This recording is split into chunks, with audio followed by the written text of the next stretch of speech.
Selanjutnya waktu dan tempat kami silakan kepada Ustaz. Silakan Ustaz. Jazakallah khairan. Bismillahirrahmanirrahim. Assalamualaikum warahmatullahi wabarakatuh. Alhamdulillah.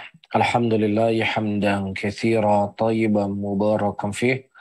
Mubarakan alaih kama yuhibbu rabbuna wa yarda. Wa usalli wa usallim ala nabiyina al-karim. Muhammadin wa ala alihi wa ashabihi wa man tabi'ahum bi ihsanin ila yaumiddin. Saudara-saudaraku, kaum muslimin dan kaum muslimat rahimani wa rahimakumullah, alhamdulillah pada malam hari ini Allah Subhanahu wa taala kembali mempertemukan kita dan tentunya pertemuan yang kita harapkan ya pertemuan yang menjadi sebab turunnya rahmatnya Allah, pertemuan yang menjadi sebab cinta Allah Subhanahu wa taala kepada kita semuanya karena ketika seseorang telah dicurahkan rahmat dan kasih sayang Allah Rabbul Alamin, maka Allah akan menjaga dirinya, Allah akan memberikan taufik kepadanya, sehingga mudah bagi dia untuk berbuat kebajikan dan mudah pula untuk dia meninggalkan kejelekan. Dan ini merupakan sumber daripada sumber kebahagiaan, sumber daripada kesuksesan, ya kehidupan seseorang di dunia dan kehidupan seseorang di akhirat. Amin ya rabbal alamin. Malam ini insya Allah kita akan membaca bab tentang adabnya alul hadis. Nah, sebelumnya kita sudah berbicara tentang bagaimana akidahnya alul hadis, bagaimana keyakinan mereka terhadap sifat-sifat Allah dan nama-nama Allah Subhanahu wa taala, ya dan juga bagaimana bersabarnya mereka dalam menghadapi segala ujian dan cobaan di dalam menghadapi beraneka ragam tekanan-tekanan dari kalangan ahlul bidah, dari kalangan kufar, dari kalangan munafikin, dan ternyata bersama dengan itu kita juga mendapatkan kondisi dan keadaan mereka adalah orang-orang yang selalu dekat dengan Allah Subhanahu wa taala. Dekat dengan Allah bukan hanya dari sisi ilmu, tapi juga dekat dengan Allah dari sisi amalan. Ya, di antara bentuk amalan ya mereka menyebutkan di sini wa yatawasawna biqiyamil lail lis-salati ba'dal manam. Mereka alul hadis juga memberikan wasiat kepada kita semuanya untuk menjaga sholat malam ya setelah kita tidur. Dan ini merupakan pembahasan yang sangat penting ya karena seperti yang kita sebutkan tadi bukan hanya sebatas pembahasan ilmiah, pembahasan tentang dalil ini dan itu, akan tetapi alul hadis mereka mengkaitkan kehidupan ilmiahnya mereka dengan adabun nubuwah, dan di antara bentuk adabun nubuwah semangatnya mereka mempraktekkan ya amalan, mempraktekkan ilmu yang mereka ketahui, dan di antara bentuk ilmu yang itu menjadi sesuatu yang mereka rindukan itu sholat malam itu sendiri. Bahkan kita mendapatkan dari kehidupan para sahabat Rasulullah Sallallahu Alaihi Wasallam yang mana malam hari merupakan waktu yang paling berharga buat mereka. Yang kalau kita melihat kehidupan kita sama, malam hari adalah waktu yang paling berharga buat kita. Tetapi yang membedakannya kalau kita di malam hari karena waktunya panjang, ya sehingga setiap acara, ketemuan, ngopi, makan, ngobrol, kita selalu membuatnya di malam hari karena tidak terikat dengan pekerjaan, tidak terikat dengan jemput antar anak, tidak terikat dengan apapun kegiatan sehingga kita bisa lebih banyak waktu untuk berbicara, banyak waktu untuk bisa berlibur. Itu kondisi kita. Adapun mereka para sahabat Rasulullah Sallallahu Alaihi Wasallam dan juga para ulama yang datang setelahnya, malam hari adalah malam yang mereka rindukan. Kenapa? Karena malam itu mereka sudah tidak lagi terikat dengan manusia sehingga mereka bisa tersibukkan untuk bermunajat, sujud kepada Allah, ruku kepada Allah, berdoa kepada Allah, bisa menangis di tengah keheningan malam. Tidak ada satupun manusia yang melihat mereka. Ya sebagaimana cerita-cerita cukup populer, cerita-cerita yang cukup ma'ruf. Di antara hal yang teriwayatkan dari seorang gubernur Umar bin Khattab radhiyallahu taala anhu, Said bin Amir al-Jumahi radhiyallahu taala anhu, ketika orang-orang Kufah pada waktu itu mengadu kepada Umar bin Khattab kalau gubernur mereka itu menutup pintu mereka di malam hari, menutup pintu untuk rakyatnya di malam hari. Kemudian diduduki oleh Umar bin Khattab dan Umar bin Khattab berkata, "Ya Said bin Amir al-Jumahi, kenapa kau menutup pintumu di malam hari untuk rakyatmu?" Kemudian dia berkata, "Ya Amirul Mukminin, aku telah menghabiskan waktuku dengan rakyatku, menghabiskan waktuku dengan urusan dunia mereka, sehingga aku tidak mau menghabiskan waktu malamku. Ya, dengan urusan-urusan dunia aku ingin menghabiskan waktu malamku dengan Allah Subhanahu wa taala." Sehingga Ya, baiknya dan tidak baiknya kehidupan kita di pagi hari, ya tergantung bagaimana kondisi kita di malam hari. Kalau kondisi malam hari kita adalah orang-orang yang selalu dekat dengan Allah. Di malam hari kita selalu menangisi dosa dan maksiat kita. Di malam hari kita di tengah keheningan orang tidur, kita bangun di malam hari, maka ini akan menjadi kekuatan yang sangat besar dalam kehidupan kita. Ya, namun terkadang dosa dan maksiat kita lah yang menghalangi kita untuk bisa bangun di malam hari. Ya, jangankan mungkin untuk bangun di malam hari sholat 11 rakaat. Terkadang sholat sunnah fajar saja kita terlewatkan. Terkadang sholat 1 rakaat witir pun terkadang terluput oleh kita. Padahal Nabi SAW mengatakan akhirkan sholat malam kalian atau malam kalian dengan 1 rakaat witir. Itu pun kadang berat kita lakukan. Ya, nah kalau seandainya kondisi kita demikian, para hadirin dan hadirat yang dimuliakan oleh Allah, ya, maka ini sebenarnya pukulan berat buat kita. Ini pukulan yang keras buat kita. Karena kita selalu mengkaitkan diri kita sebagai pengikut salaf.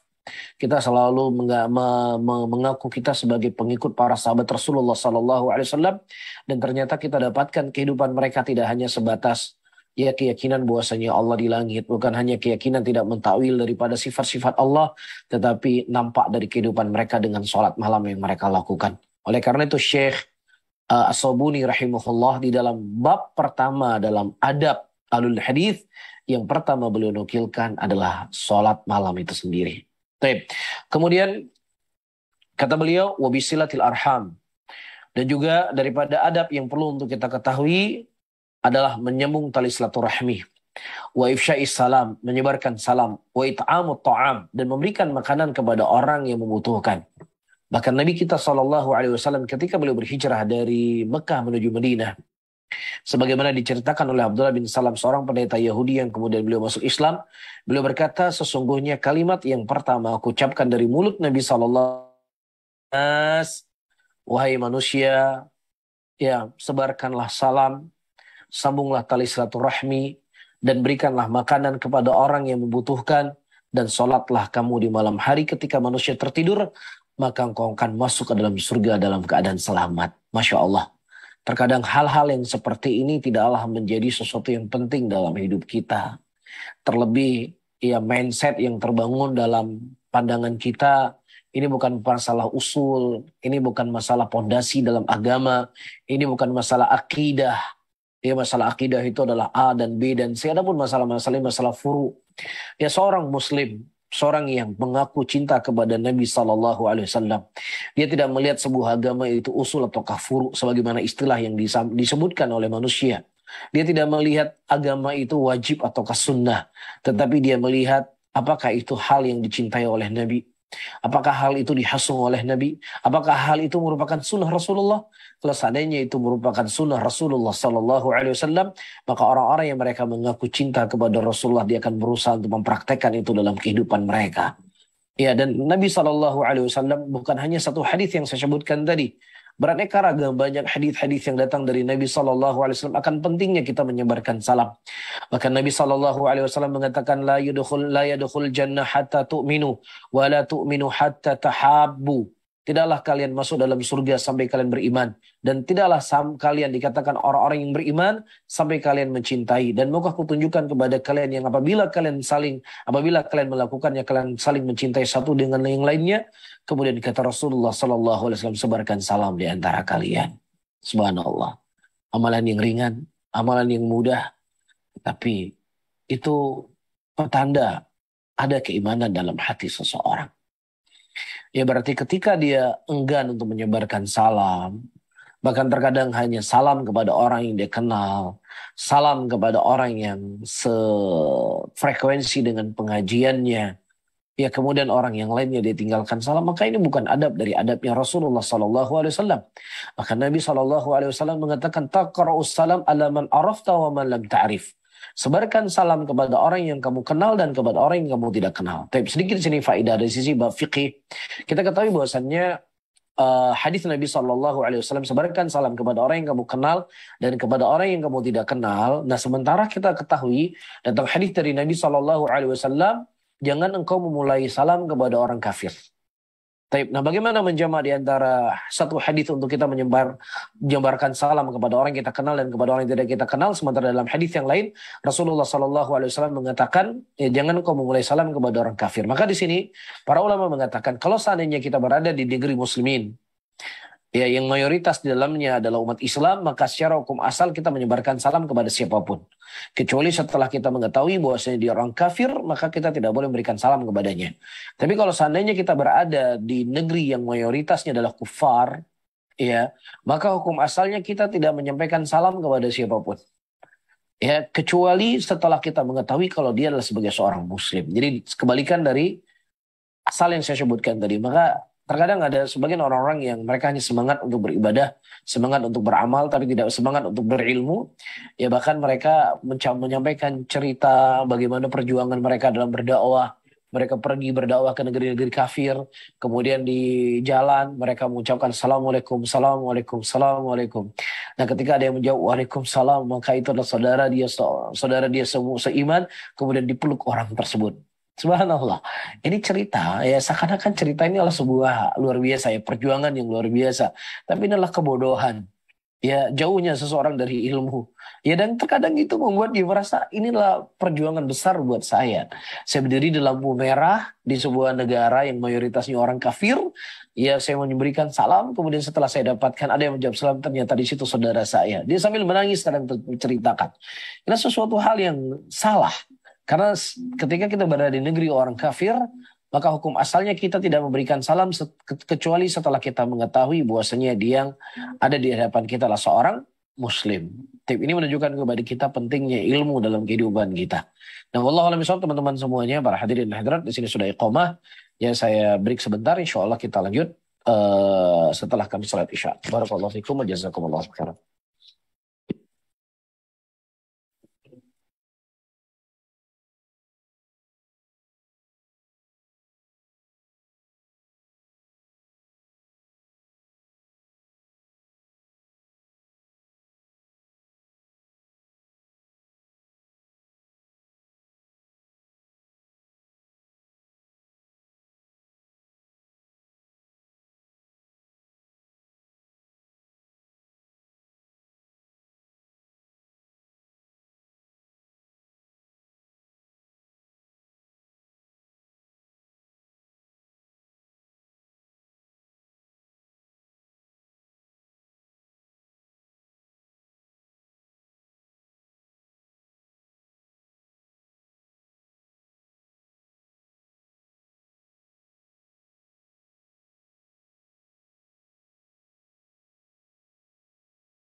مباركا عليه كما يحب ربنا ويرضى وأصلي وأسلم على نبينا الكريم محمد وعلى آله وأصحابه ومن تبعهم بإحسان إلى يوم الدين. Kemudian qala Syekh qala al-Imam Sabuni rahimahullahu taala warahmati 'alal fuqara'i wal masakin wal aitam. Ya, berbuat kasih sayang kepada orang-orang fakir, kepada orang miskin, dan juga kepada anak-anak yatim. Ada satu kaidah yang perlu kita ketahui di dalam kehidupan kita. Sejauh mana kita berbuat baik kepada hamba Allah, maka sejauh itu pula Allah Subhanahu wa taala akan memberikan balasan kepada kita. Dan sebaliknya, sejauh mana kita berbuat jelek kepada hamba Allah, maka sejauh itu pula Allah Subhanahu wa taala akan menghukumi kita. Itu kaidah yang perlu kita ketahui dalam kehidupan kita. Dan banyak sekali hadis-hadis yang datang dari Nabi Sallallahu Alaihi Wasallam yang mendukung apa yang saya sebutkan tadi. Di antaranya kata Rasulullah Sallallahu Alaihi Wasallam, "Irhamu man fil ardi, saya arhamukum man fis sama." Rahmatilah siapa yang ada di muka bumi ini, niscaya siapa yang ada di langit akan merahmatimu. Rasulullah Sallallahu Alaihi Wasallam juga menyebutkan, Allah fi auni al-abdi, maka al-abdu fi auni akhi. Allah akan menolong seorang hamba selama hamba itu menolong saudaranya. Nah, jadi juga Rasulullah Sallallahu Alaihi Wasallam mengatakan ridha Allah ma ridha walidain. Ridhonya Allah itu tergantung ridho dari kedua orang tuamu. Dan juga Rasulullah Sallallahu Alaihi Wasallam mengatakan di dalam hadisnya, la yashkurullah man la yashkur nas. Tidaklah seseorang itu dikatakan bersyukur kepada Allah siapa yang tidak bersyukur kepada manusia. Dan begitu juga sebaliknya. Ketika seseorang berbuat jelek kepada manusia, seseorang berbuat kezaliman kepada manusia, maka juga Allah kan semisalnya akan berbuat jelek kepada dirinya. Nabi SAW menyebutkan dalam hadisnya, barang siapa yang seseorang membuka aib saudaranya seorang muslim, maka Allah akan juga membuka aibnya di dunia dan di akhiratnya. Jadi masalah ini adalah masalah yang penting dalam kehidupan kita. Ya, seseorang jangan hanya menjaga hubungan dia dengan Allah Subhanahu wa taala dengan dia menjaga sholat malam, dia menjauhi riba, dia menjauhi sogok menyogok, ya dia menjauhi ikhtilat, ya dia berakidah dengan akidah yang sahihah, dia tidak mentakwil sifat, dia tidak berjalan dengan jalannya Mu'tazilah, dengan jalannya Asy'ariyah, dengan jalannya Syiah Rafidah. Ya, bukan hanya sebatas itu, tetapi hal yang paling penting juga dalam kehidupan kita, bagaimana cara kita berbuat baik kepada manusia, berbuat baik dengan hamba-hamba Allah Subhanahu wa taala. Dan terkhusus di sini disebutkan oleh Imam Sabuni rahimahullah adalah berbuat baik kepada orang fakir, berbuat baik kepada orang miskin. Kenapa di sini disebutkan orang fakir, orang miskin dan orang aitam? Karena tabiat manusia ketika kita berbicara tentang orang kaya, berbicara pejabat, berbicara orang punya kedudukan, pasti mereka akan memuliakannya, pasti mereka akan mengangkatnya, pasti mereka ingin selalu dekat dengannya. Ya, bahkan berusaha bagaimana cara dia bisa bergaul dan berteman dengan orang-orang yang punya harta yang banyak dan punya kedudukan. Maka ya hal-hal yang seperti ini para hadirin bukan terlarang. Ya, akan tetapi kita juga harus memperhatikan orang-orang yang fakir, orang-orang yang miskin.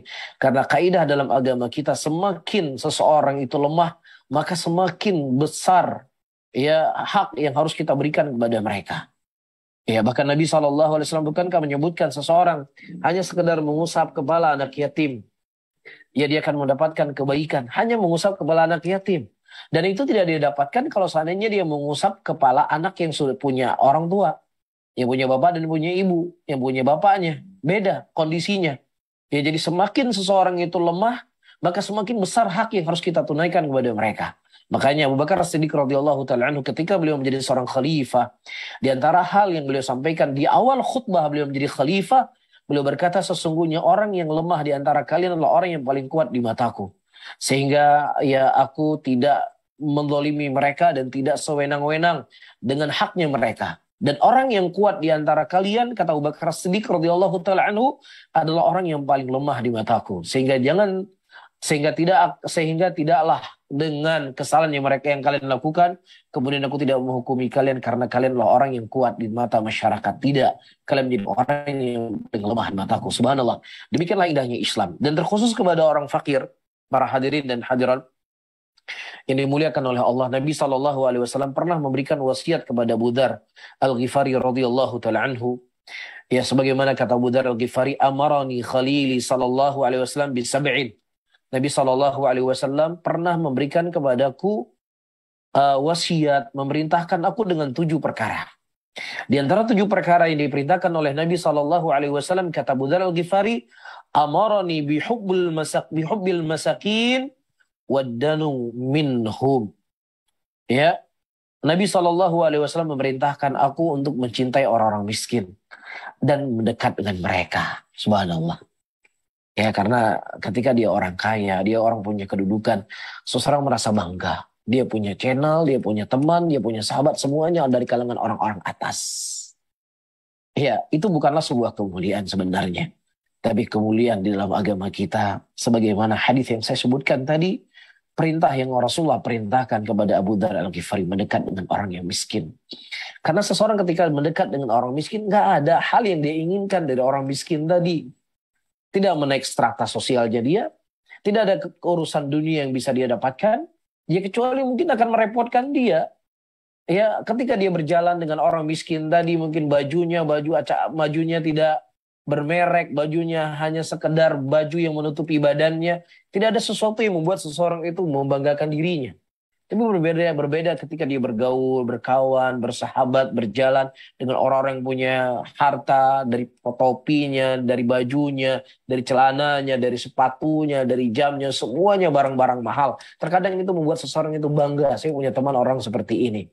Tapi subhanallah, ya justru sebaliknya, orang-orang yang mereka berteman dengan orang miskin dan dekat dengan orang-orang miskin, maka ini akan menjadi sebab kebaikan, sebab rahmat, sebab dia akan lebih merasa dekat dengan Allah, sebab dia akan lebih merasa bersyukur dengan kondisi dan keadaan yang dia dapatkan. Makanya Nabi kita SAW, para hadirin dan hadirat, beliau sangat konsen di masa hidupnya dengan orang-orang miskin. Pernah suatu hari Abu Hurairah radhiyallahu taala anhu, beliau berdiri di jalan, ya, untuk menanyakan sesuatu siapa yang lewat, dengan maksud dan tujuan supaya bisa diajak ke rumahnya, karena beliau sangat lapar pada waktu itu.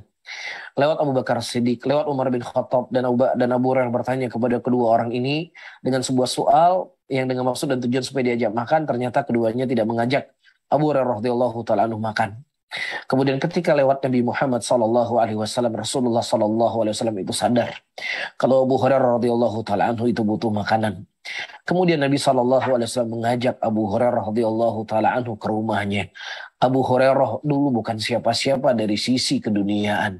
Beliau seorang penuntut ilmu, seorang santri yang tinggal di Sufah, yang tinggal di masjid, nggak punya rumah, nggak punya pekerjaan. Ya, memakai baju dari suf, memakai baju dari goni, ya nggak punya apa-apa. Tapi subhanallah, Nabi SAW seorang pemimpin, manusia yang paling mulia, manusia yang paling terhormat, ya, manusia yang akan menjadi pemimpin di dunia dan menjadi pemimpin di surganya Allah Subhanahu wa taala kelak nanti di yaumul qiyamah. Ya, kesibukan beliau luar biasa, tetapi beliau sempat melayani orang miskin. Beliau sempat melayani orang fakir. Beliau sempat melayani para penuntut ilmu yang mereka nggak punya apa-apa. Mereka nggak punya status sosial apa-apa. Ya, tetapi subhanallah, terkadang ya kita dalam pergaulan, dan ini adalah cambuk buat kita semuanya, dan ini mudah-mudahan bisa menjadi pelajaran untuk saya dan juga untuk kita semuanya. Ketika orang yang berkomunikasi dengan kita, orang yang mengajak bicara dengan kita, orang yang berjumpa dengan kita, kalau seandainya adalah orang punya kedudukan, orang kaya, punya harta yang banyak, ya kita begitu mudah untuk bisa menyambut mereka. Tapi kalau seandainya orang-orang miskin, orang-orang yang nggak punya kedudukan, orang-orang yang nggak punya harta, ya mereka terkadang ingin mendekat dengan kita, mendekat dengan gurunya, mendekat dengan ustadznya, mendekat dengan, ya sulit sekali untuk bisa dekat dengan mereka. Ya ada sekian banyak sekian banyak orang-orang yang harus dilewati untuk bertemu ya dengan gurunya. Ini para hadirin dan hadirat. Ya, kita sebagai seorang penuntut ilmu nggak pantas kita punya hal yang seperti ini. Nggak pantas kita punya akhlak yang seperti ini. Nabi kita Muhammad SAW, ya, beliau yang kedudukannya nggak bisa disamakan dengan kedudukan kita. Tapi beliau punya waktu melayani orang-orang miskin. Bahkan diajak ke rumah beliau. Dan kemudian beliau berkata, wahai istriku, apakah ada makanan di rumah? Kemudian kata istrinya, ya Rasulullah, tidak. Alhamdulillah, ini baru saja ada orang yang memberikan susu kepada kita. Kemudian Nabi SAW mengambil susu tersebut dan berkata kepada Abu Hurairah, ya Abu Hurairah, panggil semua sahabatmu yang ada di Sufah. Panggil mereka semuanya datang kemari untuk kita minum susu bersama-sama. Subhanallah. Kepedulian Nabi SAW kepada orang fakir. Kepedulian Nabi SAW kepada orang miskin itu luar biasa. Dan perlu kita ketahui teman-teman semuanya, para hadirin dan hadirat. Terkadang, bukan terkadang, orang fakir. Sebab orang fakir. Sebab orang-orang lemahlah Allah Subhanahu wa Ta'ala memberikan rezeki kepada orang kaya. Sebab orang-orang lemahlah Allah Subhanahu wa Ta'ala menolong orang-orang kuat. Nabi SAW menyebutkan dalam hadisnya, hal tansuruna wa tarzukuna illa bidu'afaikum. Kata Rasulullah SAW, tidaklah kalian ditolong oleh Allah dan juga tidaklah kalian diberikan rezeki oleh Allah dikarenakan ada orang-orang lemah di antara kalian. Subhanallah. Ya, disebutkan oleh Ibnu Battal rahimahullahu taala ketika beliau mengomentari hadis ini, anna du'afa asyaddu ikhlasan fid du'a wa akthar khusyu'an fil ibadah li khala'i qulubihim an ta'alluq bi zakhrafid dunya. Kata Ibnu Battal rahimahullah, sesungguhnya orang-orang lemah mereka adalah orang yang paling ikhlasnya ketika dia berdoa. Orang kaya kita ajak dia makan, kita berikan dia hadiah atau apapun namanya. Itu hal sudah biasa dia dapatkan. Ya, kita ajak makan yang harganya mungkin sekali makan 2 orang cuma 2 juta bayarnya. Atau jutaan, itu hal biasa buat dia. Tapi orang miskin, ketika kita ajak dia makan, kita ajak makan dia sate. Mungkin makan sate buat kita makanan biasa. Ya, kita ajak dia makan steak, mungkin makan steak buat kita adalah makanan biasa. Tapi buat orang-orang miskin, ya ketika dia makan daging, ya mungkin sudah sekian bulan, mungkin sudah setahunan dia tidak makan daging.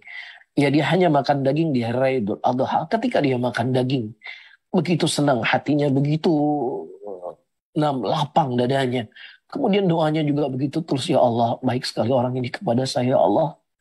Ya, dia peduli dengan saya, ya Allah. Mudahkan rezeki dia, ya Allah. Berikanlah, selesaikanlah urusannya, ya Allah. Mudahkanlah segala permasalahan dalam kehidupannya, ya Allah. Dia lebih khusyuk berdoa kepada Allah Subhanahu wa Ta'ala. Ya, dan juga disebutkan wa akthar khusyuan fil ibadah. Mereka lebih khusyuk ibadahnya kepada Allah. Li khala'i qulubihim, dikarenakan kosongnya hati mereka dari bergantung dengan perhiasan dunia. Subhanallah. Hal-hal yang seperti ini terkadang terluput dari kita, teman-teman semuanya, para hadirin dan hadirat. Dan hadis yang datang kepada kita dari Nabi kita Sallallahu Alaihi Wasallam bukan hanya 2 hadis yang saya sebutkan tadi. Bahkan pernah suatu hari ada seorang wanita yang sakit, ya, dan wanita ini adalah wanita yang lemah, wanita yang miskin, wanita yang nggak punya apa-apa. Kemudian dikhabarkan kepada Nabi Sallallahu Alaihi Wasallam akan sakitnya wanita tadi. Kemudian Nabi Sallallahu Alaihi Wasallam mendatangi wanita tadi. Ya, kemudian Rasulullah Sallallahu Alaihi Wasallam mengatakan, "Idza matat." Nabi melihat ini perempuan ini sakitnya sakit parah. Ya, ini mungkin dia akan meninggal dengan sakitnya ini. Kata Rasulullah Sallallahu Alaihi Wasallam, kalau seandainya dia meninggal, kabarkan kepada saya, kata Nabi Sallallahu Alaihi Wasallam. Kemudian ya perempuan tersebut mati, meninggal di malam hari, dan Nabi waktu itu sudah tidur sehingga para sahabat tidak berani membangunkan Nabi Sallallahu Alaihi Wasallam. Kemudian di keesokan harinya diberitakanlah kepada Nabi Sallallahu Alaihi Wasallam bahwasanya perempuan tersebut telah meninggal. Kemudian Nabi Sallallahu Alaihi Wasallam berkata, "Ala, bukankah aku telah memerintahkan kepada kalian untuk mengkhabarkan kepada saya kalau seandainya dia meninggal?" Kemudian para sahabat berkata, "Ya Rasulullah, ya kami benci untuk membangunkan engkau di malam hari, ya Rasulullah. Kami takut mengganggu istirahat engkau, ya Rasulullah." Kemudian Nabi Sallallahu Alaihi Wasallam beliau keluar. Ia pergi ke kuburan perempuan miskin tadi, dan kemudian Nabi sholat di kuburannya dan beliau bertakbir 4 takbirat, dan kemudian para sahabat juga sholat bersama beliau. Subhanallah. Ya, dan ini juga adalah pukulan buat kita para hadirin dan hadirat yang dimuliakan oleh Allah. Terkadang kalau si kaya yang sakit, ya paginya dia sakit, sorenya kita sudah berada di rumahnya. Ya siangnya dia ada khobar kita dapatkan dia berada di rumah sakit. Yang sorenya kita sudah menempel di ruang rawatnya. Tapi kalau seandainya yang sakit si miskin, yang sakit loh orang yang lemah, yang sakit bukan orang siapa-siapa, kadang kita nggak peduli dengan mereka. Maka ini merupakan akhlak daripada akhlak salaf yang perlu kita ketahui dalam kehidupan kita, para hadirin dan hadirat.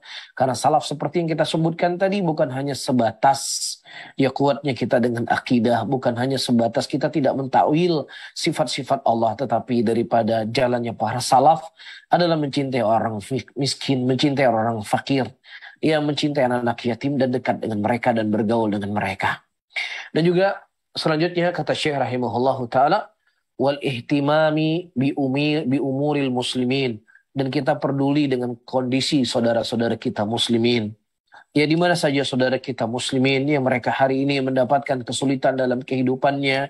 Kalau seandainya pun kita tidak bisa memberikan bantuan kepada mereka dari sisi finansial, setidaknya dalam sujud-sujud kita, dalam keheningan malam, dalam doa-doa kita, kita jangan pernah terlepas dari mendoakan kebaikan untuk mereka. Ya, karena itu merupakan bagian dari tanda keimanan. Itu merupakan bagian daripada kuatnya akidah seseorang. Sejauh mana dia peduli dengan saudaranya muslimin. Bahkan Nabi SAW menyebutkan dalam sebuah hadisnya, ada seorang laki-laki yang dia tidak punya kebaikan. Kehidupannya dengan dosa dan maksiat. Akan tetapi dia punya satu kebaikan, yaitu memberikan hutang kepada orang-orang yang membutuhkan. Kemudian ya, setiap waktu untuk menagih hutang dia kirim utusannya dan dia berkata, wahai fulan, ya ambillah hutang dari orang yang mereka punya kemampuan untuk membayar hutang, dan kalau ada orang yang tidak mau membayar hutang, maka maafkanlah dia, semoga Allah Subhanahu wa taala memaafkan aku. Ketika laki-laki ini meninggal, tidak ada kebaikan yang dia punya. Kehidupannya dengan dosa dan kehidupannya dengan maksiat. Kemudian Allah Subhanahu wa taala yang Maha Tahu bertanya kepadanya, apa yang telah engkau lakukan daripada kebaikan ya fulan? Kemudian dia berkata, ya Allah, aku tidak punya kebaikan yang kulakukan, ya Allah. Kecuali aku adalah orang yang punya harta dan aku berikan hutang. Aku berikan hutang kepada orang yang membutuhkan. Kemudian aku berkata kepada orang yang akan menagih hutang, kalau seandainya dia punya kelapangan harta, ambil hutang tersebut. Tapi kalau seandainya dia tidak punya kelapangan harta, maka maafkanlah dia. Semoga Allah Subhanahu wa taala juga memberikan maaf kepada aku. Kemudian Allah Subhanahu wa taala berkata kepadanya, maka pada hari ini aku memaafkan engkau dikarenakan dulunya engkau memaafkan saudara-saudaramu, memudahkan urusan saudara-saudaramu. Hari ini aku maafkan engkau, dan kemudian orang tersebut dimasukkan oleh Allah Subhanahu wa taala ke dalam surga. Subhanallah. Ini adalah hal yang penting dalam kehidupan kita para hadirin hadirat. Ya, kita bukanlah kehidupan seperti orang-orang barat. Kita bukanlah kehidupan seperti orang-orang kafir yang mereka hanya mementingkan perut mereka saja. Mereka hanya mementingkan istri dan anak mereka saja. Mereka hanya mementingkan orang-orang yang dekat dengan mereka saja. Tetapi di dalam Islam ini kita diajarkan untuk memperhatikan kondisi dan keadaan saudara-saudara kita muslimin. Makanya disyariatkan untuk adanya salat berjamaah. Ya, kenapa ada salat berjamaah? Di antara maknanya atau di antara hikmahnya supaya kita ketahui bagaimana kondisi saudara kita. Kita mengetahui bagaimana kondisi orang-orang ada sekeliling kita. Begitu juga dalam Islam ada yang namanya syariat zakat. Kenapa ada dengan syariat zakat? Karena ada kepedulian, harus ada kepedulian empati kita dengan orang-orang yang di sekitar kita, terlebih orang-orang yang miskin dan orang yang fakir. Baik. Dan kemudian para hadirin dan hadirat rahimani wa rahimakumullah, selanjutnya kata Syekh, wa ta'affufi fil ma'akil wal mashrabi wal malbasi, nam wal mankih. Begitu juga seseorang menjaga dirinya dalam makanan, dia tidak makan kecuali makanan yang halal, dia tidak minum kecuali minum yang halal, dan dia tidak mubazir, tidak menyia-nyiakan hartanya dalam makanan, tidak menyia-nyiakan hartanya dalam minuman. Begitu juga tidak berlebih-lebihan dalam berpakaian, begitu juga dalam pernikahan. Wal amri bil ma'ruf wan nahyi 'anil munkar. Ya, dan juga di antara adabnya mereka alul hadis, mereka mengajak manusia kepada kebaikan dan mencegah manusia dari kemungkaran. Dan juga wal bidar ila fi'lil khairat ajma'. Ya, mereka bersegera untuk melakukan perbuatan-perbuatan kebaikan. Wattiqa'us su'i 'aqibatat tama'. Dan mereka menjauhi daripada kejelekan, ya daripada kejelekan tomak, rakus. Mereka menjauhi hal-hal yang seperti itu. Wa yatawassawna bil haqqi was sabri, dan mereka berwasiat untuk berada di atas kebenaran dan berwasiat untuk bersabar. 6. Wa yatahabbuna fid din wa yatabaghaduna fihi, dan mereka saling mencintai karena di dalam agama ini, dan mereka juga saling benci karena Allah. Ya, cintanya mereka bukan karena dunia. Cinta mereka bukan karena suku, tapi cintanya mereka karena agama. Cinta mereka karena dia adalah hamba Allah, karena dia adalah orang yang patuh kepada Allah, karena dia saudara saya seiman. Begitu juga wa yatabaghadun, mereka itu benci ya karena Allah Subhanahu wa taala, Kebencian bukan karena A, bukan karena B. Saya benci dengan dia karena dia kufur. Saya benci dengan dia karena dia menentang Allah. Saya benci dengan dia karena dia berbuat dosa. Saya benci dengan dia karena dia melakukan hal yang dibenci oleh Allah Subhanahu wa taala. Taib. Dan kemudian wa yattaqunal jidala fillahi wal khusumat fihi. Dan seseorang dia meninggalkan berjidal dan juga khusumat di dalam agama Allah. Karena agama ini tujuannya bukan untuk dijidali. Agama ini tujuannya bukan siapa yang menang jidal. Tapi agama ini adalah untuk diimani, diyakini, kemudian dipraktekkan dalam kehidupannya. Dan kemudian dia akan dia bertanggung jawabkan di hadapan Allah. Ya, agama ini bukan siapa yang jago dalam berdebat. Agama ini bukan siapa yang paling menang di dalam berjidal. Bukan. Bahkan Imam Malik rahimahullah pernah didatangi oleh seseorang dan orang tersebut berkata, "Wahai Imam, saya ingin berjidal dengan engkau. Kalau seandainya engkau menang, maka aku akan mengikuti engkau." Kemudian kata Imam Malik, "Kalau seandainya aku kalah, ya engkau harus mengikutiku."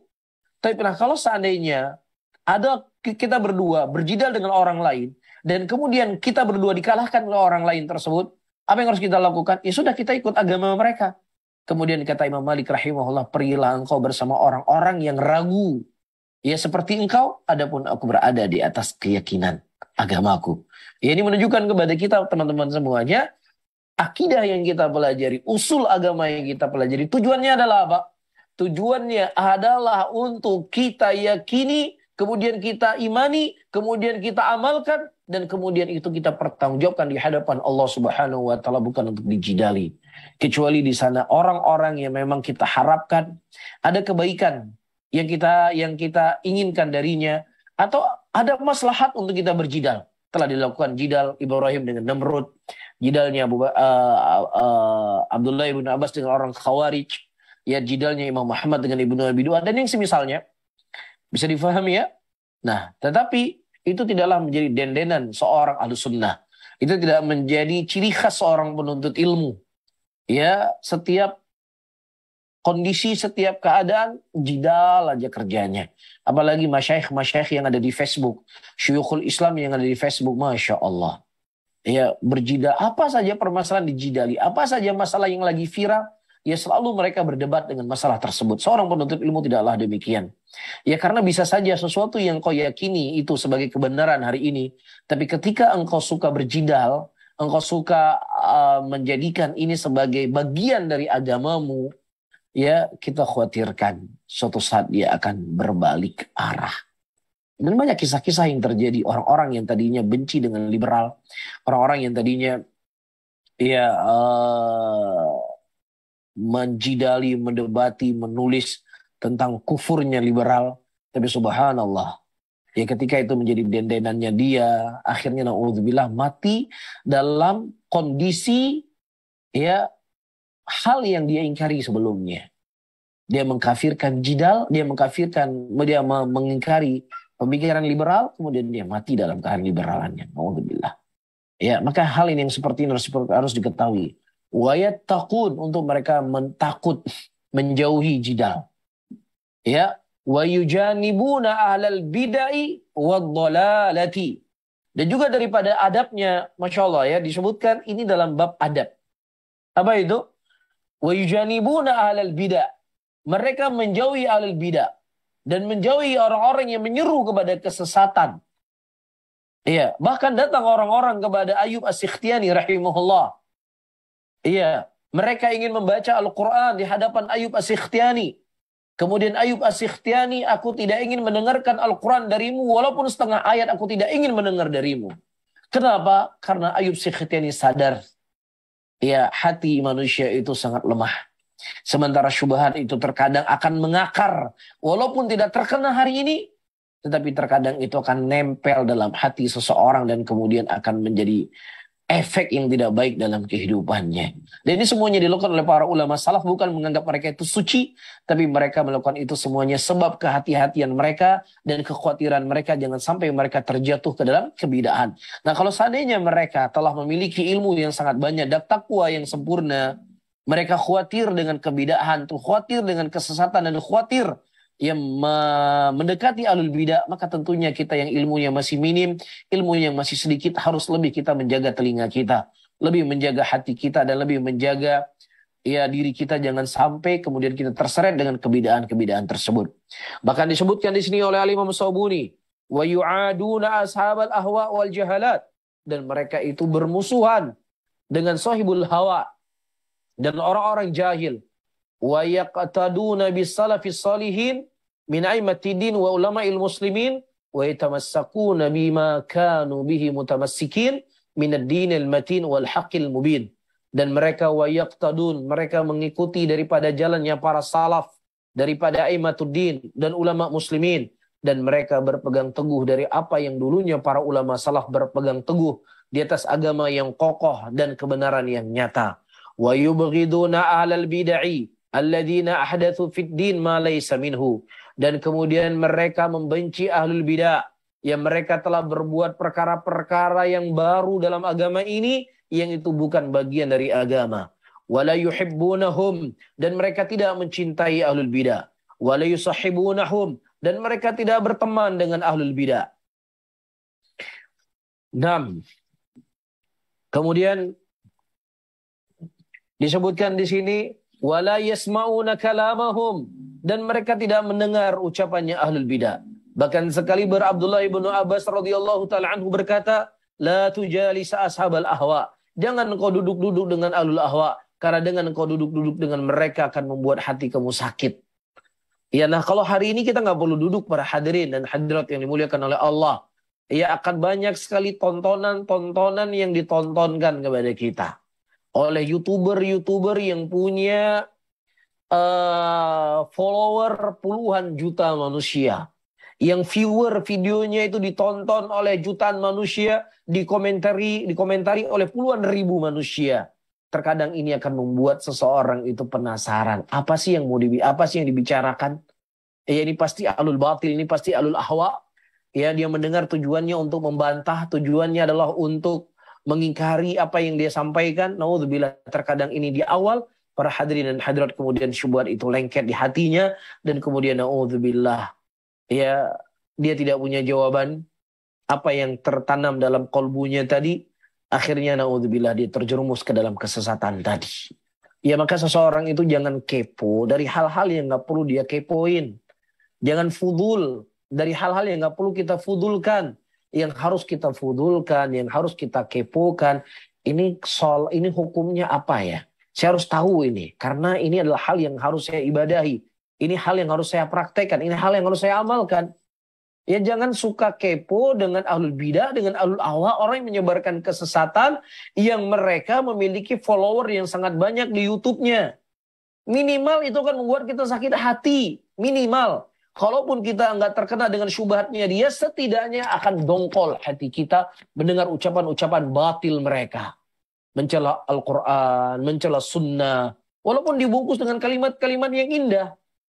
Ya, dibungkus dengan kalimat-kalimat yang rapi, tapi tujuannya adalah untuk menjauhkan manusia dari Al-Quran dan Sunnah. Maka jalan yang paling terbaik apa yang telah dinasihatkan oleh para ulama salaf kita terdahulu, wala yasma'una kalamahum, jangan dengar ucapan mereka. Wala yujalisunahum, jangan kamu duduk dengan mereka. Atau zaman sekarang jangan kau jadi followernya mereka, jangan kau menjadi viewernya mereka. Jangan engkau like statusnya mereka, ceramah-ceramahnya mereka. Ya, karena hari ini dibuat keren para hadirin, dibuat keren. Syubhat, kebatilan, kekufuran itu dibuat keren hari ini oleh orang-orang yang punya follower jutaan orang. Ini sangat berbahaya. Ya, maka jangan pernah kita menjadikan para YouTuber tersebut sebagai idola kita. Ya, kalau kita menjadikan mereka sebagai idola kita, maka kita khawatir apa yang dia sampaikan itu akan menjadi pembenaran. Alhamdulillah. Ya, wala yujadilunahum fid din, dan juga jangan kau jidali orang-orang al-bidah dalam urusan agama, seperti yang kita sebutkan dari Imam Malik tadi. Kecuali ada maslahat besar di sana, maka tidak ada masalah. Wala yunadhirunahum, dan juga jangan engkau jidal dengan yunadhirunahum, sama. Jangan kau debati mereka. Ya, secara hukum asalnya demikian, seperti yang kita sebutkan tadi, kecuali di sana ada maslahat yang penting, dan kemudian kita kuat dengan ilmunya kita, dan kemudian dia bisa terbantahkan syubhatnya, atau minimal orang-orang yang di sekitarnya bisa sadar dengan kebatilannya, maka tidak ada masalah dilakukan. Tapi ya kalau seandainya seseorang hanya sekedar debat-debat yang kemudian tidak ada masalah yang diinginkan, maka dijauhi perkara tersebut. Wa yarawna sauna adhanihim an sima abatilihim allati idza mar bil adhan wa qarat fil qulub darrat wa jarat ilaiha minal wasawis wal khuturatil fasidah ma jarat.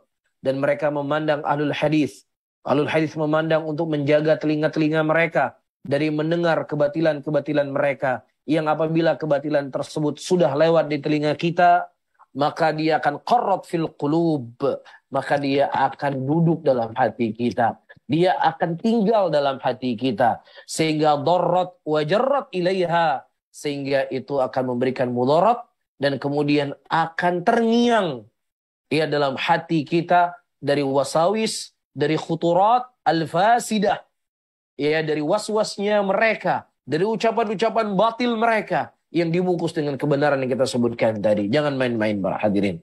Kita nggak lebih mulia daripada Imran bin Hittan. Imran bin Hittan menikah dengan seorang wanita kharijiyah yang tadinya dia ingin menasihati wanita tersebut, tapi justru sebaliknya dia yang berubah. Ia beralih dari akidah Ahlussunnah menjadi seorang khariji. Ya, dan begitu juga orang-orang yang lain yang ilmunya mereka lebih hebat daripada ilmunya kita, tetapi subhanallah, ya Allah balikan hati mereka. Taib wa fihi anzalallahu azza wa jalla, dan kemudian disitulah Allah Subhanahu wa taala menurunkan ayat wa idza ra'aital ladzina yakhuduna fi ayatina fa'arid anhum hatta yakhudu fi haditsin ghairi. Dan apabila engkau melihat orang-orang mengolok-olok ayat-ayat kami, maka hendaknya engkau berpaling dari mereka, ya, sampai mereka mengalihkan pembicaraan dengan pembicaraan yang lainnya. Wallahu taala a'lamu bishawab. Mungkin ini yang bisa kita sampaikan pada kajian kita di malam hari ini, dan insyaallah pada pertemuan yang akan datang kita akan membahas bab yang baru, yaitu tanda-tanda dan ciri-ciri ahlul bidah. Nah, wallahu a'lam bishawab.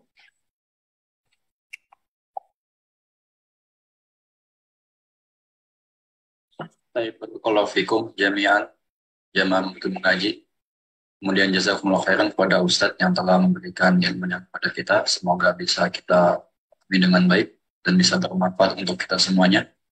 Baik, kita sekarang masuk ke sesi tanya jawab. Soalnya ada waktu beberapa menit, kita bacakan pertanyaan ataupun ada yang ingin bertanya kepada Ustadz secara langsung. Kita berikan kesempatan terlebih dahulu untuk jamaah yang ingin bertanya langsung pada Ustadz, silakan bisa raise hand-nya.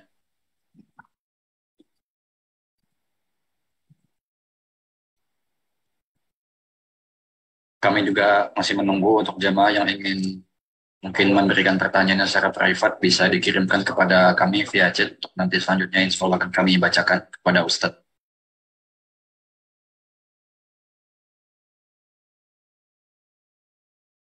Baik Ustadz, sepertinya belum ada yang ingin bertanya secara langsung, dan di Ana pun juga belum ada pertanyaan via chat yang masuk. Udah ada yang angkat tangan di sini. Muhammad, silakan, kami persilakan untuk tanya langsung pada Ustadz. Ya.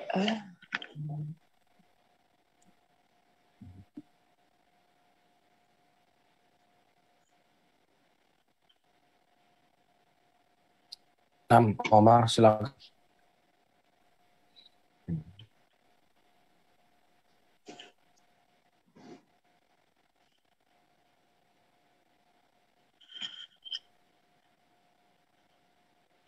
Ya, jazakumullahu khairan, host, Ustadz. Assalamualaikum warahmatullahi wabarakatuh. Waalaikumsalam warahmatullahi wabarakatuh.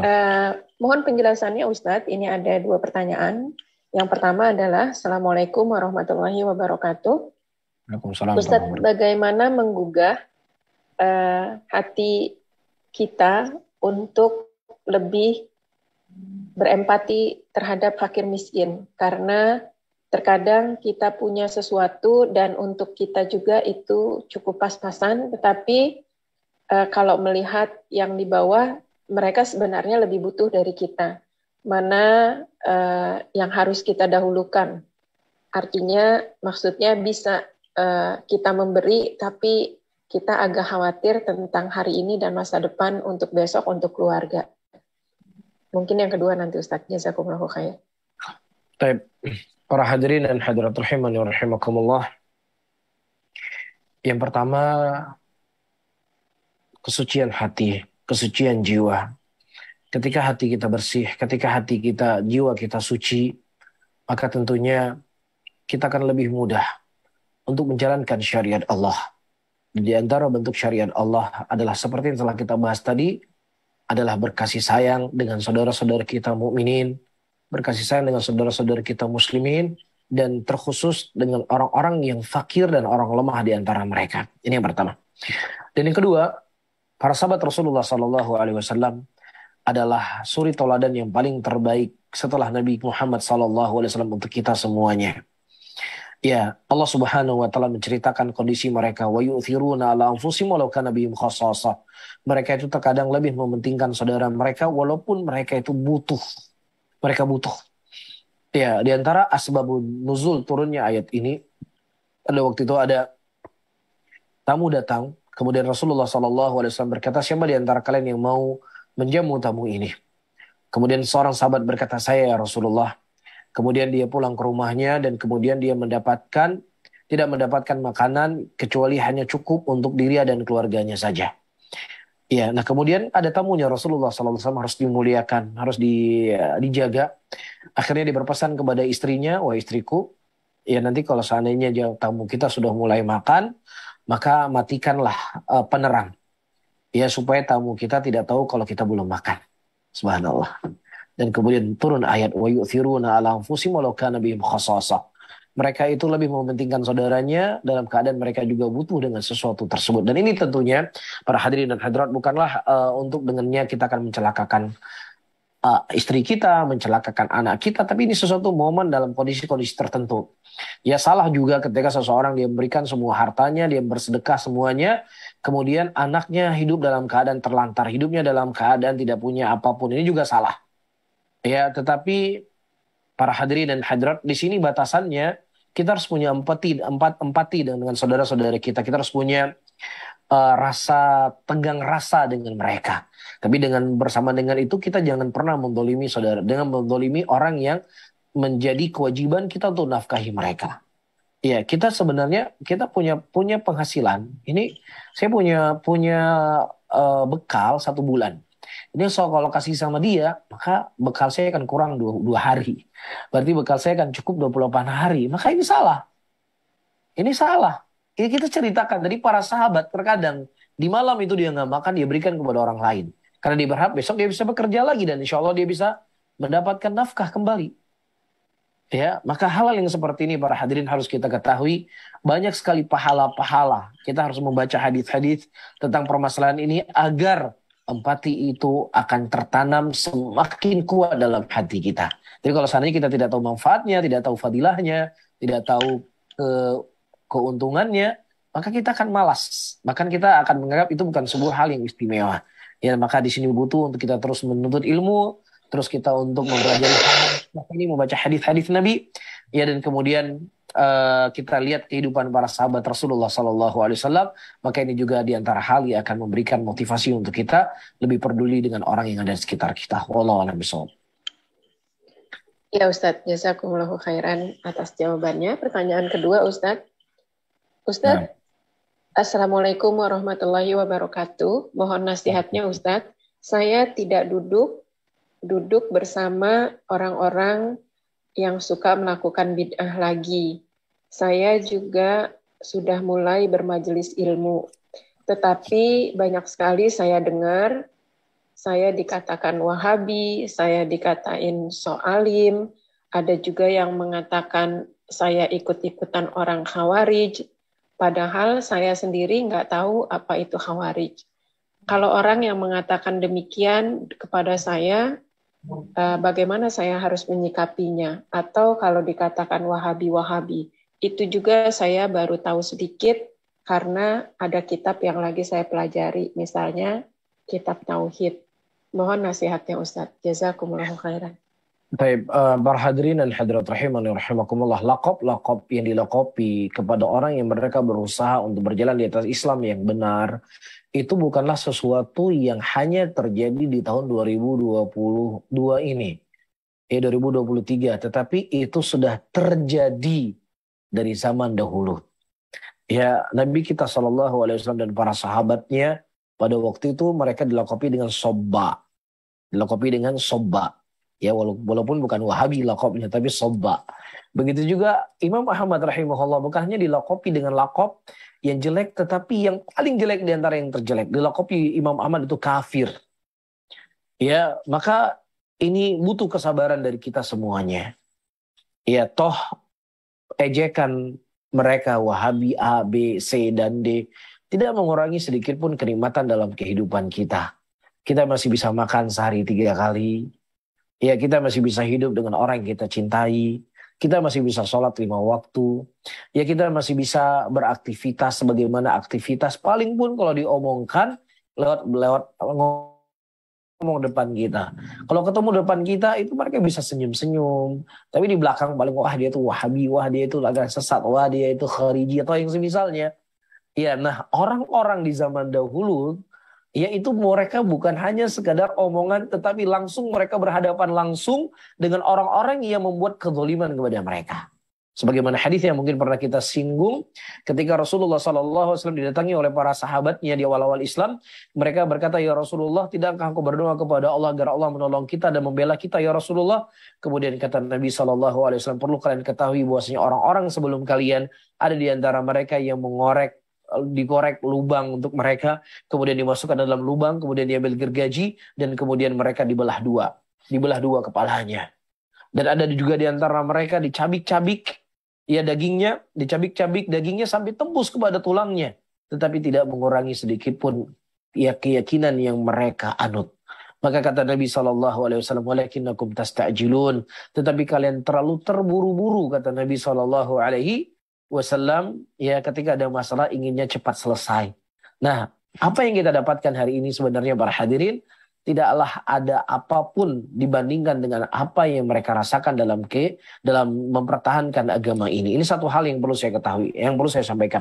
Hal yang kedua, para hadirin dan hadirat, saya menasihati diri saya dan juga kepada teman-teman yang baru mengaji, maka fokuslah dengan hal-hal yang lebih penting, ya mempelajari akidah yang benar, ya mempelajari bagaimana sholatnya Rasulullah SAW, ya mempelajari tauhid dan tidak ikut dulu masuk-masuk dalam hal perdebatan-perdebatan, ya jidal-jidal atau apapun namanya, karena terkadang ini akan membuat kita dengan banyaknya tekanan, terkadang dengan tekanan itu kita belum siap dengan keimanan kita. Jadi kita lebih baik belajar, ya, dan ada hal-hal yang mungkin itu sifatnya akan lebih memunculkan api, maka kita lebih baik diam.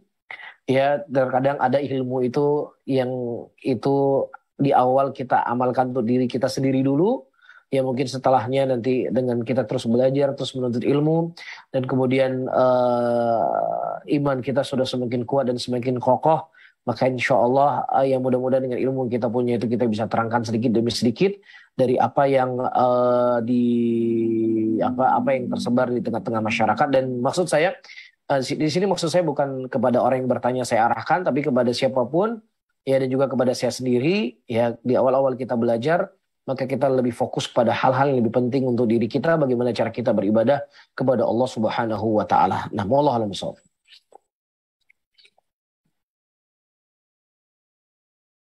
Barakallahu fikum wa ahsanallahu ilaikum. Terima kasih Ustaz atas jawabannya. Nah, barakallahu. Omar, apakah masih ada yang ditanyakan karena terlihat masih resen? Kalau sudah tidak ada, kita lanjut ke penanya berikutnya. Baik, sudah ada yang resen. Ibu Yuniarti, silakan kami izinkan untuk bertanya langsung pada Ustaz.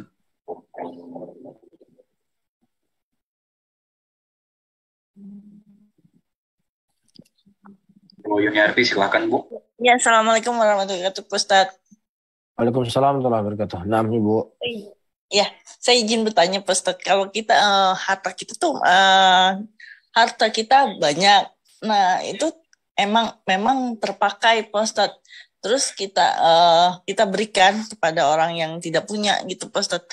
Tetapi kadang-kadang kita tuh beranggapan apa namanya suka sayang gitu Pak Ustadz, kadang-kadang masih kita layak pakai, masih senang layak pakai, terus ya kadang-kadang wah masih sayang dipakai kok dikasihin orang itu, kadang-kadang suka ada asa menyesalnya. Nah yang kedua, kalau kita kita punya apa misalnya makanan Pak Ustadz, makanan masih banyak Pak Ustadz, terus kita inginnya hati kita tuh menyumbangkan kepada orang lain gitu. Nah, Ya kadang-kadang kita suka wah itu makanan banyak gitu, di kadang-kadang di esok harinya kita nggak berpikir untuk esok harinya, sayang banyak dan masih layak kita makan gitu Pak gitu Pak. Jadi kadang-kadang kita suka sayang itu Pak. Jadi suka apa, tidak berpikir untuk memberikan kepada orang lain gitu. Terus kita tiba-tiba kita pagi harinya, kan kita umum tidak tahu ya Pak, tiba-tiba pagi harinya kita dipanggil Allah. Nah itu harta kita tuh gimana Pak? Jadi mubazir apa bagaimana Pak? Para hadirin dan hadirat rahimakumullah, dan kepada saudari yang bertanya, perlu kita ketahui harta yang kita punya hari ini adalah titipan dari Allah Subhanahu wa taala. Tidak ada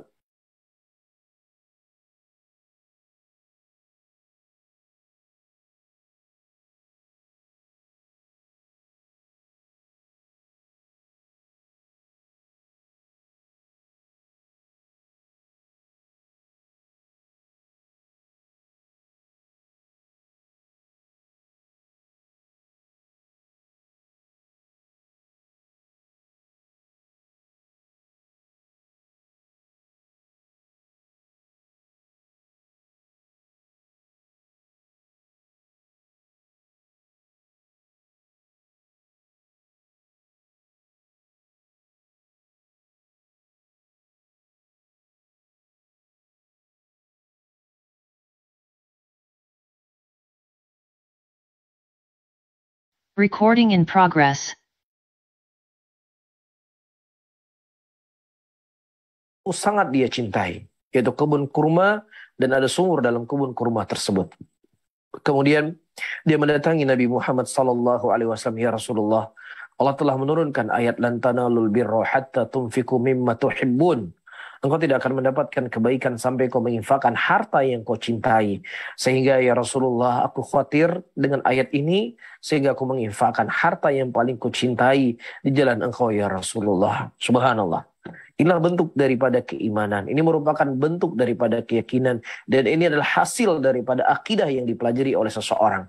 Dan juga disebutkan dalam Sahih Muslim, dan juga dalam kitab yang lainnya, para hadirin dan hadirat, ada seorang anak yatim yang dia itu khusumah, dia itu punya permasalahan dalam sebuah tanah dengan dengan anak yatim ini. Kemudian orang ini tetap bersikeras dengan hartanya tersebut. Kemudian kata Nabi SAW, siapa yang ingin memudahkan anak yatim ini, maka dia akan mendapatkan tangkaian pohon buah kurma yang sangat banyak nanti dalam surganya Allah Subhanahu wa taala. Nah, karena sahabat ini adalah dia juga butuh dengan harta tadi, kemudian datang Ibu Nabi Dahdah radhiyallahu taala anhu. Kemudian dia berkata, ya Rasulullah, kalau seandainya aku yang membeli kebun tadi dan aku memberikan kepada anak yatim tadi, apakah aku mendapatkan itu ya Rasulullah? Kemudian kata Nabi SAW, iya, kau akan mendapatkan itu semuanya. Subhanallah, para hadirin dan hadirat. Ya, dan juga Allah mengingatkan kita dalam Al-Quran, Rabbi laula akhartani ila ajalin qarib fa asaddaqa wa akum minas solihin. Orang yang telah mati, mereka berkata, ya Rabbku, kalau seandainya engkau mengakhirkan sejenak kematianku, maka niscaya aku akan bersedekah. Jadi orang-orang yang mereka telah habis waktunya tinggal di dunia ini, yang mereka harapkan untuk hidup kembali di dunia, agar mereka bisa mensedekahkan harta yang mereka miliki. Dan ini semuanya para hadirin dan hadirat yang dimuliakan oleh Allah. Ya, semakin banyak hal yang kita sedekahkan, semakin banyak hal yang kita keluarkan, maka semakin banyak pula tabungan kita kelak di yaumul qiyamah.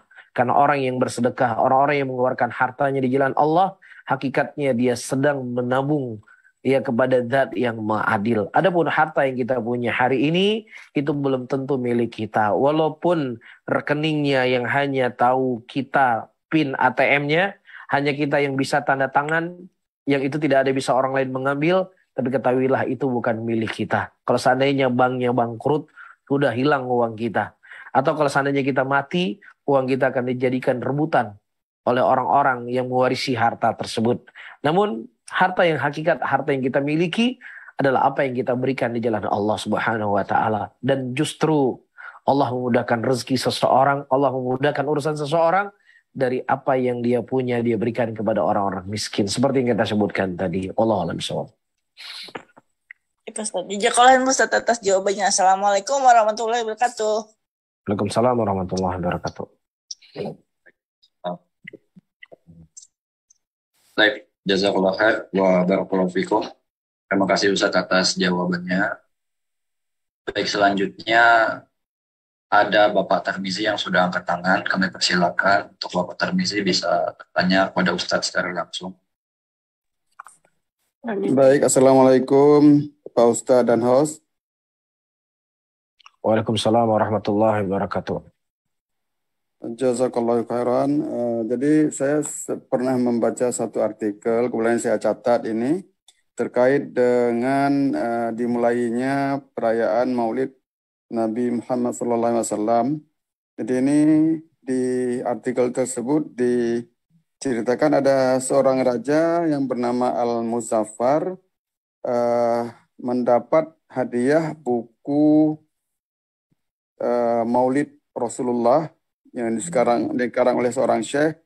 Nah, beliau raja ini dengan hadiah tersebut dengan buku tersebut memberi hadiah ke pengarangnya dan juga melaksanakan perayaan.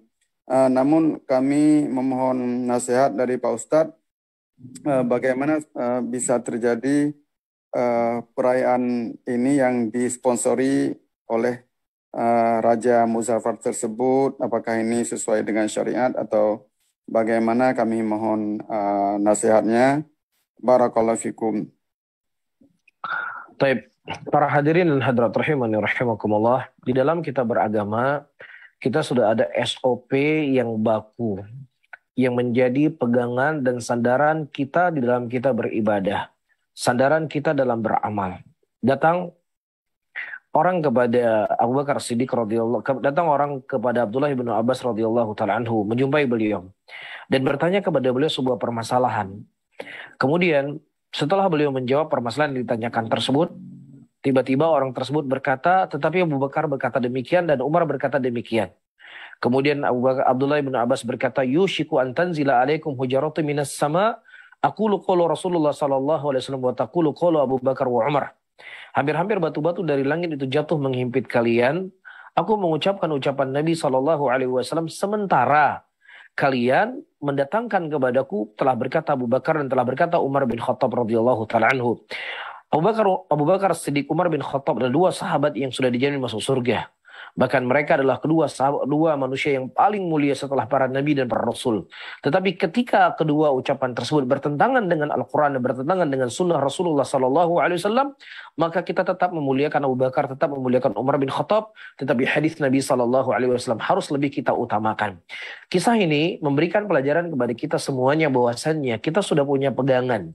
Pegangan kita itu adalah Al-Quran dan Sunnah Rasulullah SAW dan apa yang telah disepakati oleh para ulama salaf dari kalangan sahabat Nabi SAW. Nah sekarang para hadirin, ketika kita bertanya kepada orang-orang, kenapa kamu memperingati hari-hari tersebut? Mereka akan mengatakan, kami memperingati hari ini sebagai bentuk wujud cinta kami kepada Nabi SAW.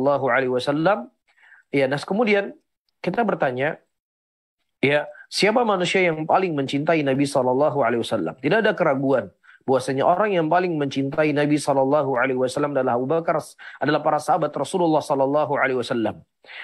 Jangankan hanya sekedar peringatan nyawa, darah pun mereka siap pertaruhkan untuk membela Rasulullah Sallallahu Alaihi Wasallam dan untuk menegakkan kalimat Allah Rabbul Alamin. Apalagi cuman sekedar perayaan-perayaan dibentuknya makan dan lain sebagainya, maka akan lebih sangat mudah bagi mereka untuk melakukannya. Tetapi manusia-manusia yang terbaik, yang Allah memuji mereka, yang Rasulullah mengatakan khairun qurun qarni, thumma alladhina yalunahum, thumma alladhina yalunahum, sebaik-baik generasi adalah generasiku, kemudian setelahnya, tidak kita dapatkan dari 3 generasi tersebut, mereka mewujudkan bentuk wujud cinta mereka kepada Rasulullah Sallallahu Alaihi Wasallam seperti yang dibuat oleh orang-orang seperti hari ini. Ya, maka segala kebaikan itu telah mereka praktekkan, ya, dan kita hanya mengikuti bagaimana cara mereka mempraktekkan kebaikan tersebut. Nah, wallahu taala alam bisawab. Adapun orang-orang yang datang setelahnya, siapapun mereka, maka ucapan mereka bisa kita ambil dan bisa kita tolak. Kalau ucapannya itu sesuai dengan apa yang diajarkan oleh Nabi, maka kita ambil. Ucapannya sesuai dengan dipraktek oleh para sahabat, kita praktekkan. Tapi kalau seandainya ucapannya itu bertentangan dan tidak pernah dikenal oleh para sahabat dan para imam-imam, maka tentunya ya sebagaimana kata Imam Malik, ucapan seseorang bisa diterima dan bisa ditolak kecuali pemilik kubur ini, yaitu Nabi Muhammad sallallahu alaihi wasallam. Wallahu a'lam bishawab.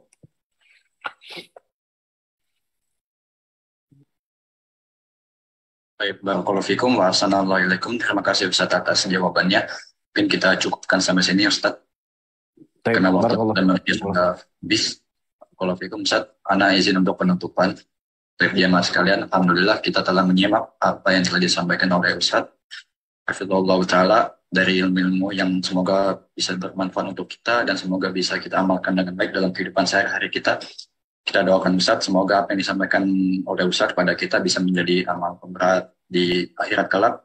Jazakumullah khairan kepada Ustaz. Kemudian juga kami mengucapkan terima kasih kepada para jamaah Bumikum Mengaji dimanapun berada, terkhusus untuk jamaah yang ada di Emirat. Semoga Allah mudahkan untuk kita jumpa lagi pada pertemuan yang akan datang. Akhirul kalam, kita mohon maaf jika ada kesalahan kata maupun sifat, ya, sikap. Wa sallallahu ala nabiyina Muhammadin wa ala alihi wasallam. Subhanakallahumma bihamdika asyhadu an la ilaha illa anta astaghfiruka wa atubu ilaik.